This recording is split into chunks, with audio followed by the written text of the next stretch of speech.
cool. I like this one. It's basically, what's the difference between a private trainer and a coach? Or more specifically, for most of you athletes, it's going to be which one should I try to find? If I'm looking for support and extra resources, who do I find? Do I find a private trainer or do I find a coach? So I want to break down a few things today, which are going to be around what a private trainer does and also what a coach does, and identify what may work best for you. Okay. So, understanding the first thing is we're talking about the sport or the genre of track and field. And in track and field, there's a lot of things that you get to understand. Um, so basically, when it comes to track and field, there's a lot of moving parts. And when you have so many moving parts, it's best to have less coaches. And when you have less coaches, you have less discrepancies, less disagreements, I guess, um, less philosophies to have to navigate through, right? So, what I mean by is this: let's say you're in a team sport, let's say you're in basketball. And in basketball, you have a set program that is designed and created by the varsity head coach. And that varsity head coach says, we want to run a certain offense. We want to run a certain style of defense, right? The head coach creates this overall program, and then he or she hires coaches on each level that can follow that program. Why? Because eventually a freshman will hopefully make varsity in the next 3 or 4 years. And you want to already have that philosophy trained into that athlete. So, what I'm getting at is you have one coach, and the other coaches are all in favor of the ultimate program that's being ran. So, now let's bring this into track and field. Track and field, you have your head coach, and then your head coach, he or she, is training everybody. I mean, freshmen, JV, sophomores, varsity athletes, everything. And that coach also has his or her staff. That staff is also on the same guide of or program. Okay. So it's very similar, but the difference is you now have all the levels at the same place training at the same time. Okay. It's like having a basketball practice with all the levels at the same time. It's just chaos. It's a lot of things going on. So now we're talking about this conversation of private coach or coach and private trainer. So now what's happening is you have an outside piece. So back to this basketball concept. Let's say you go to your basketball practice, and then after practice, you want to go to a shooting coach to work on your form. That coach is going to work on the technical pieces of your shot, but not work on the programming of your offense, not work on the programming of how you're playing defense and where you should be, right? That coach is going to have a very specific support towards what you're doing. And on top of that, we also think about, well, if you're doing private training with for basketball, um, you come from typically a 2 hour practice. In that 2 hour practice, you're training, you're doing drills, but you're also running your offense. A lot of standing when it comes down to if you were to actually time your amount of time that you're physically training, physically moving at practice, it is nothing close to your physical training at your private training session, right? You might have a 2 hour basketball practice, but a 1 hour private training session is going to be so much more tiring, right? And interactive and just on the go compared to the high school practice. Okay. All right. So let me circle this back in. When it comes to track and field, it's very important that you understand the differences between a private trainer and a coach and the responsibilities and the duties of a private trainer versus a coach. So let's first break down my story, so you can understand, like, just here's my story. Okay, so at 19, I decided to become a personal trainer. And at 20 is when I passed my certification, all that stuff. And so, yes, it's been 20 years that I've been a certified trainer. Within that process, my overall focus was to get clients, and they would purchase private training, and they would train with me for 30-minute sessions. They would do one, two, or three times per week, and we would train. right? The overall goal was for them to lose weight. But when it came down to the programming, I didn't really program anything specific. It was they would train and I would figure out what can we do to burn the most amount of calories for those who want to lose weight. If they want to get stronger, what can we do today in this next 30 minutes to get them as strong as possible, right? With the ultimate goal still being there. And whenever a client would remove themselves or quit or whatever, I would then have to remarket myself to get more clientele to replace that person that left, right? Or I would try to sell them on a package of 4, 5, 8 sessions or whatever it is, right? So I'm always in sales mode. And my ultimate goal is whenever they finish their 8 session package, I need to resell them to sign up again because if they don't sign up again, I then lose a client, which means I lose a certain amount of income, which means I need to restock that income because I don't want to take a hit on my living and lifestyle, right? So that's the first part when it comes down to the what's expected from a personal or private trainer, okay? Now, the other part was when I started working with athletes, it was around the same time, around 2021, 22. But I specialized with athletes in 2007. So now it's that same concept. It's they come to me with the goal of, I want to get faster. Great. So then I put them through speed drills to help them get faster. At the end of their package, they're looking for results. Did they receive the results? If they did not receive results, then they would most likely look somewhere else.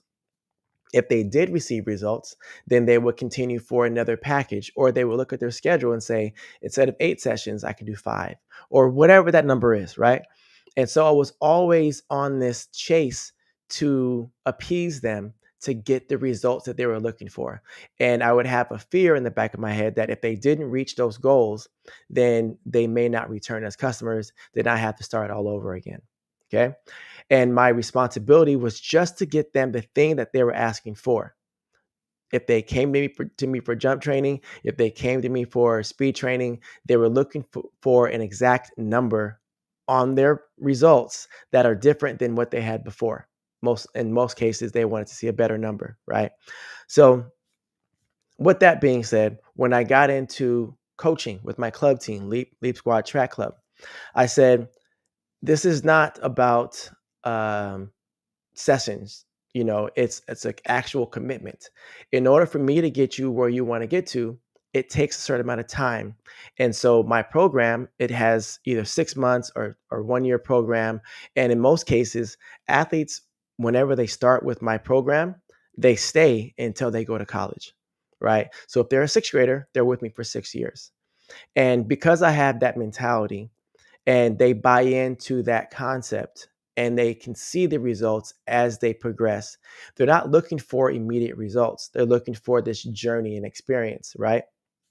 So as a coach, there's a lot more duties and responsibilities that go with development, right? So kids aren't coming to me saying, "Hey, I want to improve my long jump." That's not what they come. They say, I'm coming to gain a certain experience. I'm looking to improve. And I say, great, here are the 25 areas that you can improve in, which are areas that I'm going to support you in. Many times as a coach, we are mentors. Many times as a coach, we're emotional support. We are your weight room coach. We're your personal trainer. We're your nutritionist, your dietitian. We're all these other hats that we have to wear. And the reason for it is because we spend so many hours with you. Your coach has a different dynamic and a different relationship than you would have with your trainer. And even in that basketball analogy, it was you have your coach who you're training and competing for, but you also have that trainer, which is a quote tutor that's helping you build or sharpen your craft with the things you consider as a weakness, right? So all in all, is a trainer is a supplement. The trainer is an added piece. The trainer is support versus a coach is your base. And so whenever you're looking for support, you got to identify, are you looking for a quick fix within 8 sessions? Or are you looking for an actual development and a change with everything? right? And having that piece is very important. So now, let's say you already have a high school coach for your track and field team. That's your coach, right?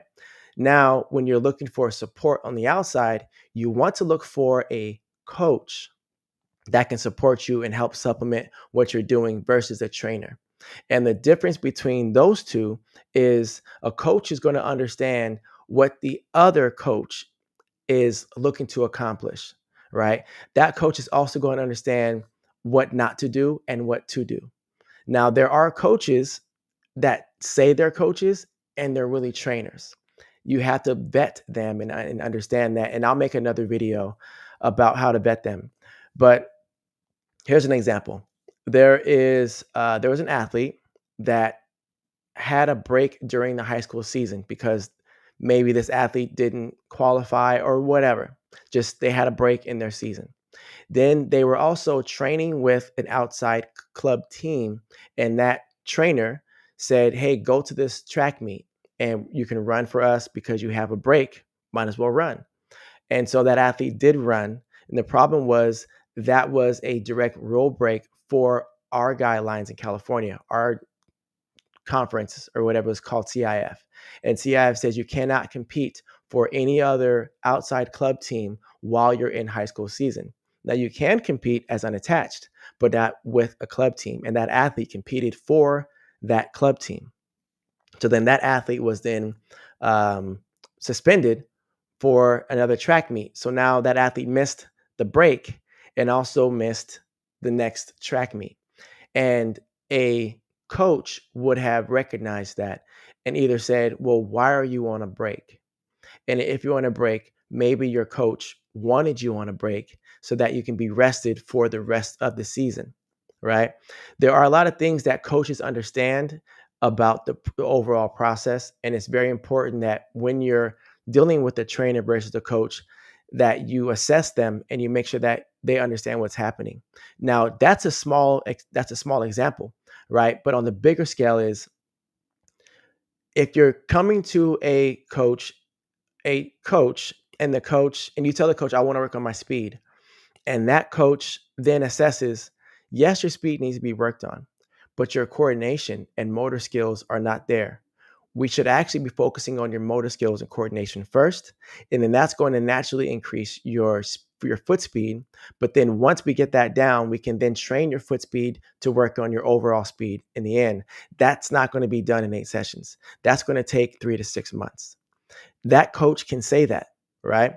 Now, a trainer could also say that, but then now you have to switch your mentality of, but I came to you to work on my foot speed. Now you're telling me we can't work on foot speed. We're gonna work on something else, right? As a trainer, you're almost told what to do, and then you use your expertise and knowledge to put that into play. As a coach, you're taking in a bigger scale, a bigger thing of saying, "I understand what you want to work on, but there's a bigger picture, and to get you to your end result, we're going to require these 5, 10, or 15 things. So let's work on those things first." And the reason why I'm saying all this is because you guys are in high school track and field season now. We're in season, right? Everything's starting. Track meets are coming up very soon. And there are conversations that I get, calls that I get of, "Hey, I want to get better. I want to improve. My current coach isn't as knowledgeable." That's okay, right? So you're in the right place. You're looking for more resources. You're realizing that you need more and want more. But now, what I would say, and what I have said is, what is your current schedule looking like? How many track meets do you have? What is your overall life balance with your social life and your school life and things like that? Your homework, and then I have this week actually told an athlete, "I can't train you because your schedule is too much. You're doing too many sports and it's not going to support you. So to help protect you from yourself, you can't be a part of this program. And I would highly suggest as a professional, you don't do extra, you do less to do more." And that's just my personal way of doing it. But a coach would say those things, right? And a trainer could also say those things too. However, if they don't have this database or this network of athletes, they actually need you as a client to support their job. And I know it overlaps a lot. I know if you're a trainer, you could take offense to this, but I really do feel that once you identify, okay, I am moving and operating as a trainer, and you start to shift to move in as a coach, you start to see these nuances and things that you've done before that you could develop, change, enhance, or whatever to make sure that you're as at a better service for that athlete or customer that's coming to you. I personally got rid of private training and I brought it back because there are some athletes that just truly, truly need it. But I have such a high price point because I know my value and what I can do in one session with an athlete. But the reality is, I'd rather not because there's so much more that needs to be adjusted. Whenever an athlete says, I want to jump further, it's not about them jumping further. It's literally that their approach is horrible, their strength isn't there, they're not trusting in the process that they're doing, they're playing 3 sports at once. Like, there's so many variables that are happening. It's like, to improve you, it's not even getting you better. It's literally just managing your schedule because your schedule planning isn't good because you never had a professional break down your schedule. So my biggest thing is there's no specific answer on which one is better, right? I prefer having a person or support that is as knowledgeable as possible to make sure that whatever you're asking, they can hear that, transmute that into what it really means, see your overall trajectory, and make that suggestion based off of where you are and where you could be. I guess that makes sense. All right. That's all I have for now. Till next time.